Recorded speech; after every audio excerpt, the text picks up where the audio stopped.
जेव्हा नव्हते चराचर तेव्हा होते पंढरपूर, जेव्हा नव्हती गोदा गंगा तेव्हा होती चंद्रभागा, असं चंद्रभागेचं महात्म्य संतांनी आपल्या अभंगामध्ये लिहून ठेवलेलं आहे। आणि वारकरी संप्रदायामध्ये देखील चंद्रभागेच्या पवित्र सणाला मोठं महत्त्व आहे। पण आता आपण बघू शकताय, आज आपण आत्ता या चंद्रभागेच्या पात्रामध्ये आहोत।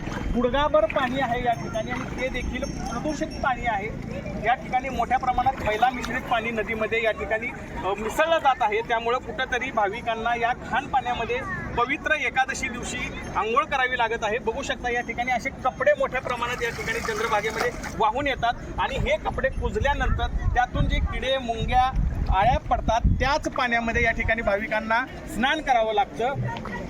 भाविकांची वारंवार मागणी असते की चंद्रभागा ही स्वच्छ राहावी, प्रदूषणमुक्त राहावी, चंद्रभागेच्या निर्मळ आणि पवित्र पाण्यामध्ये स्नान करून विठुरायाचं दर्शन घेता यावं, अशी मागणी भाविक वारंवार करत असतात। मात्र कुठेतरी सरकारचं याकडे दुर्लक्ष होताना दिसतंय।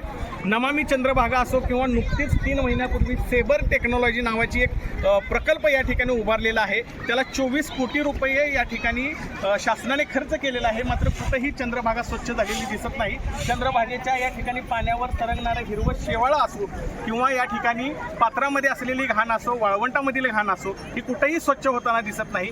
याच पाण्यामध्ये भाविकांना स्नान करावं लागतं आणि विठुरायाचं दर्शन घ्यावं लागतं। कुठंतरी सरकारच या ठिकाणी भाविकांना भ्रष्ट करण्याचं किंवा भाविकांच्या सुरक्षितेकडे आणि स्वच्छ पाण्यामध्ये आंघोळ करून देवाचं दर्शन घेणाऱ्या अधिकाराचं कुठंतरी उल्लंघन सरकारच्याच वतीनं होतंय।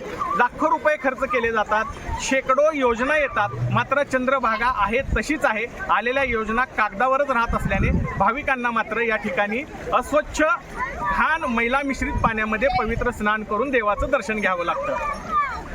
भाविक आता विठुरायाला साकडं घालत आहेत की हे विठुराया, सरकारला कुठंतरी सुबुद्धी दे आणि आमची चंद्रभागा स्वच्छ होऊ दे, असं साकडं आता भाविक घालत आहेत। अभिराज उबाळे, लोकशाही मराठी, पंढरपूर।